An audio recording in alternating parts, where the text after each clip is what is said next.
नमस्कार दोस्तों, दूरस्थ एवं मुक्त शिक्षा और संस्कृति की आवाज़ ये है उत्तराखंड मुक्त विश्वविद्यालय का community radio hello Haldwani 91.2 megahertz की फ्रीक्वेंसी पर आप इसे सुन पाते हैं। श्रृंखला चल रही है मेरे हिस्से का पहाड़ और किस्सा गो हैं प्रकाश प्रीति। आज लेकर आए हैं श्रृंखला का 47वां भाग। आज प्रकाश ने एक ऐसे औजार पर बात की है जिसकी बहुत ज़रूरत होती है पहाड़ में। यूँ तो पहाड़ के जीवन के लिए बहुत ही आम बात है, बहुत आम एक टूल है वो, लेकिन अगर हम उसे एक इतिहास में दर्ज करने की बात करें या फिर उस पर एक एपिसोड की बात करें तो एक बहुत ही दुर्लभ किस्सा ये है आज का। तो देर न करते हुए आइए सुनते हैं आज का ये किस्सा।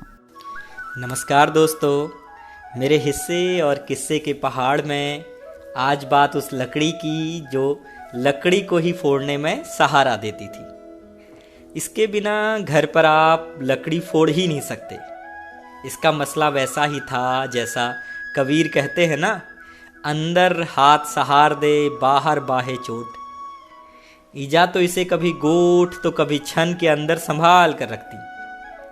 इसका काम सिर्फ लकड़ी को सहारा देने का नहीं बल्कि ज़रूरत पड़ने पर शिकार काटने में सहायक के तौर पर भी होती थी। इसकी और बौहल की जोड़ी होती थी। आगे आगे बौहल तो पीछे पीछे ये रहता था। बीच में जो लकड़ी फोड़नी होती थी बस वही बचती। इसे हम अछड़ाट कहते थे। किसी भी मजबूत लकड़ी के एक छोटे से हिस्से से अछड़ाट बनाया जाता। बनाया भी क्या, जो लकड़ी का हिस्सा फूटता नहीं था उसे अक्सर अछड़ाट के लिए छोड़ दिया जाता। उसके बाद उसको थोड़ा तराश कर एक आकार दे दिया जाता। हमारे घर में गिट्टी का अछड़ाट था। गिट्टी की लकड़ी को बड़ा मजबूत माना जाता है। नमक रखने वाली पाई से लेकर दही की ठेकी तक गिट्टी की लकड़ी से बनते हैं। हमारा गिट्टी का एक पेड़ सूख गया था। ईजा कब से उस पेड़ को काटने के लिए कह रही थी। एक दिन भाई को चमुक चढ़ी और वह अकेले ही कुल्हाड़ी लेकर गिट्टी के पेड़ को गिराने चल दिया। तकरीबन 5-6 घंटे की कड़ी मेहनत के बाद उसने अकेले ही उस पेड़ को नीचे गिरा दिया। गिट्टी के पेड़ को काटना और उसकी लकड़ी फोड़ना सबके बस की बात नहीं होती। उसके पेड़ में कुल्हाड़ी मारो तो वापस मुंह की तरफ उछल कर आती थी। साथ में बहुत तेज कट की आवाज़ भी करती थी। पहले घर में चीड़ और तुणी की लकड़ी के 2 अछड़ाट थे। बहुत दिन चलने के बाद उनमें से एक टूटने लगा था, दूसरा थोड़ा भारी था। इसलिए ईजा ने गिट्टी के उस पेड़ की एक लकड़ी को अछड़ाट के लिए निकाल लिया। अछड़ाट बारिश में ना भीगे या उसे कोई उठा न ले जाए, इसका ईजा विशेष ध्यान रखती थी। तभी तो बौहल के साथ कभी कभी अछड़ाट को भी गोठ में संभाल देती। गांव में शाम का समय लकड़ी और छिलुक फोड़ने का होता था। सुबह सुबह लकड़ी फोड़ना अपशगुन माना जाता। ईजा कहती थी, राती राती पर कट कट आवाज भैल नहीं सुनियन रे। तभी शाम को लकड़ी फोड़ने का काम होता था। ईजा जब भी शाम को भ्यो या पटौपन जाती तो हमें कह देती, चूल्हन आज एक शिट लकड़ों नीचो हाँ, एक लाकड़ फोड़ दिए ब्याह हैं। हम हाँ हाँ कहते थे क्योंकि उस दिन वही हमारा शाम का एक हलाम होता। जिस लकड़ी को फोड़ना होता उसे अछड़ाट के ऊपर रखते। नीचे से अछड़ाट और उसके ऊपर लकड़ी, तब कुल्हाड़ी या बौहल से उस पर चोट करते। अछड़ाट रखने का एक बड़ा कारण तो यह होता कि कुल्हाड़ी और बौहल नीचे पत्थर में ना लगें। पत्थरों में लगने से उनका पैनापन खत्म हो जाता, टूट भी जाते। साथ ही अछड़ाट में लकड़ी को रखने से फोड़ने में थोड़ी सुविधा भी हो जाती। एक बार ईजा ने कहा, चला ब्याहें छिलुक नीचे, छिलुक फोड़ दिए। हाँ, मैं तुरंत तैयार हो गया। अंदर से छिलुक वाली लकड़ी लाया और बौहल लेकर आ गया। ईजा वहीं खो में उखो कूट रही थी। बौहल को कुछ दिन पहले ही ईजा ने कार के लेके आई थी। मैंने छिलुक की लकड़ी को अछड़ाट में रखा और बौहल से उसे फोड़ने लगा। ईजा मुझे छिलुक फोड़ते हुए देख रही थीं और बीच में आगाह कर रही थीं। भली हाँ, बौहल पहन छू, हाथ खुटू में लागल। मैं छिलुक फोड़ते हुए होय होय कह रहा था और अपनी धुन में लगा हुआ था।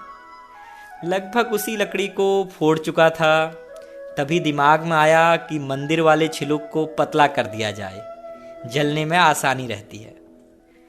अछड़ाट के बीचों बीच में छिलुक को रखकर पतला करने लगा। एक हाथ से छिलुक पकड़ा और दूसरे में बौहल और उस पर प्रहार कर रहा था। निशाना तब इतना सटीक बन चुका था कि देख कहीं भी रहा हूं, लेकिन बौहल की चोट लगती सीधे छिलुक में ही थी। ईजा कूटा हुआ अनाज समेट रही थी। मैं अंतिम कुछ छिलुक को पतला करने में लगा हुआ था। तभी बौहल की एक चोट छिलुक के बिल्कुल किनारे और अछड़ाट के बीचों बीच लगी। छिलुक के किनारे का हिस्सा उछलकर सीधे मेरी आंख में लगा। उसके लगते ही मुंह से उज्जा की आवाज़ निकली। आवाज़ सुनते ही ईजा तुरंत दौड़ कर आई और पूछने लगी कि हगो आँखम लग गए छे। मेरी दोनों आंखें बंद थी, सिर्फ सर हिला दिया। ईजा ने तुरंत मेरी आंख को खोलने की कोशिश की, लेकिन मुझे भयंकर दर्द हो रहा था। दोनों आंखों से पानी बह रहा था। ईजा ने अपनी धोती का एक किनारा लिया और उसे मेरी आंख के ऊपर रखकर फूंक मारने लगी। साथ में बोल रही थी, आंख खोल। हाँ, मैं धीरे धीरे आंख खोलने की कोशिश कर रहा था। ईजा तकरीबन 2-3 मिनट तक फूंक मारती रही। मैंने फिर धीरे धीरे आंख खोली तो ईजा ने देखा कि पूरी आंख लाल हो चुकी है। ईजा फिर कुछ देर वैसे ही फूंक मारती रही और कहने लग गई, काक छिलुक, आंख फोड़ाची तुलापण। ईजा जब जब समय मिलता दिखा आंख करके दिन में कई बार आंख देखती थी। फिर धीरे धीरे आंख ठीक हो गई। अब लाइट और टॉर्च के दिन आ गए हैं। छिलुक कोई फोड़ता नहीं, लकड़ी फोड़ना भी काम कम हो गया है। अछड़ाट खुद को बचाए रखने की अंतिम लड़ाई लड़ रहा है। अब कोई सिर्फ अछड़ाट नहीं बनाता है, किसी भी लकड़ी से काम चला लेते हैं। इन वर्षों में विकास ने लगभग अछड़ाट को ही गायब नहीं किया, बल्कि वह सब कुछ भी छीन लिया जो एक समय धरोहर हुआ करती थी। तो दोस्तों, आपने सुना कि जो अचैन की जो बात प्रकाश ने की, जिसे अलग अलग जगहों पर अलग अलग नाम से पुकारा जाता है, जिनका बचपन पहाड़ में बीता है, उन्होंने बचपन से ही इसे अपने आंगन में ज़रूर देखा होगा। और मुझे तो याद है कि ये ऐसी चीज़ है जो कई पुश्तों तक बिल्कुल साबुत रह सकती है, जिसे कोई बहुत बड़ा नुकसान नहीं होना है, जो टूटनी नहीं है। तो कई पीढ़ियों तक चलने वाली ये चीज़ है और बहुत मजबूत लकड़ी की, जैसा कि प्रकाश ने कहा, कि बनाई जाती है। और कितना महत्वपूर्ण एक टूल है, एक तरह से एक साइंस के तहत इसे ईजाद किया गया है, ऐसा लगता है। तो हमारे जो पुरखे रहे हैं, हमारे जो पूर्वज हैं, उन्होंने अपनी ज़िंदगी को आसान बनाने के लिए इस तरह से बहुत सारी खोजें जो हैं वो की होंगी, जिन्हें आज हम बहुत सहजता से लेते हैं। तो दोस्तों, अगर बहुत पसंद आया हो आपको भी ये एपिसोड, तो अपना फीडबैक हमें ज़रूर दीजिएगा। हमारा मेल एड्रेस है hellohaldwani91.2@gmail.com। जैसा कि हम बताते हैं दोस्तों कि हेलो हल्द्वानी रेडियो एक कम्युनिटी रेडियो है। इसकी पहुंच केवल हल्द्वानी शहर में है रेडियो में, लेकिन अगर आप गूगल प्ले स्टोर के जरिए इसे सुनेंगे तो आप कहीं भी देश के किसी भी हिस्से में इसे सुन पाएंगे।